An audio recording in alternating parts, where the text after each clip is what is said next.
अस्सलाम वालेकुम दोस्तों, आज हम आपको ले चलते हैं कराची के पास के एक मकाम पर जो सिर्फ कदीम मकबरों के लिए नहीं बल्कि एक अजीब मिस्टीरियस कहानी के लिए भी बहुत मशहूर है। चौकंडी टॉम्ब्स, जो पाकिस्तान की हिस्ट्री और कल्चरल हेरिटेज का एक कीमती हिस्सा है। तो चलिए जानने की कोशिश करते हैं इन मकामात की कहानी क्या है। Welcome to shadow TV. Chaukhandi tombs, जो कराची के गडब टाउन के एक इलाके में वाक़ है, एक पुराना कब्रिस्तान जो 15th सेंचुरी के आसपास बनाई गई थी। ये मकबरे अपने यूनिक आर्किटेक्चर और खूबसूरत कार्विंग के लिए बहुत मशहूर हैं।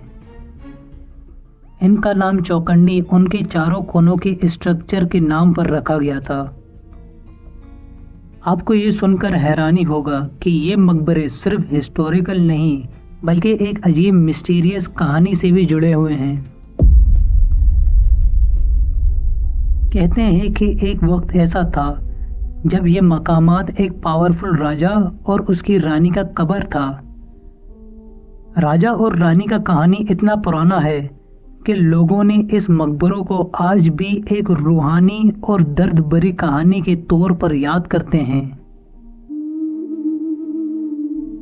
एक मशहूर कहानी के मुताबिक रात के वक्त जब रात की चांदनी अंधेरे को रोशन कर देती है और आप चौकंडी मकबरों के पास से गुजरते हैं तो आपको कुछ अजीब सी आवाज़ें सुनाई देती हैं। कहते हैं कि ये आवाज़ें पुरानी रूहों की है जिन्हें कभी सुकून नहीं मिला। ये रूहें अपने मकबरों में ही जिंदा हैं और उनकी रूहानियत रात के अंधेरे में ही निकलती हैं। यहाँ पर आज भी बहुत सारी थ्योरीज और मिथ्स चलती रहती हैं जो इस मकाम को और भी दिलचस्प बना देती है।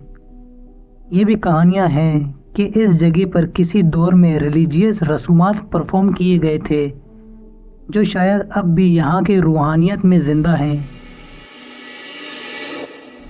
इन रूहों की कहानियों में कितनी सच्चाई है, लेकिन इन मकबरों पे जो कार्विंग की गई और जिस तरीके का इनका डिज़ाइन है, इससे मालूम होता है कि ये किसी आम इंसान की कब्रें नहीं हैं, ये किसी राजा और रानी के ही लगते हैं।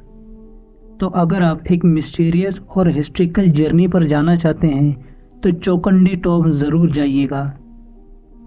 ये मकामात आपको सिर्फ कदीम आर्किटेक्चर ही नहीं बल्कि एक रूहानियत का एहसास भी दिलाएगा। ये कहानी और ये मकबरे पाकिस्तान की एशियन हेरिटेज का एक अहम हिस्सा है और ये एक ऐसा राज बयान करते हैं जो आज भी जिंदा है। आज के लिए इतना ही। अगर आपको ये वीडियो पसंद आया तो लाइक करें और चैनल को सब्सक्राइब करें। मिलते हैं अगले किसी ऐसे ही एपिसोड पे एक नई और इंटरेस्टिंग वीडियो के साथ। अल्लाह हाफिज़।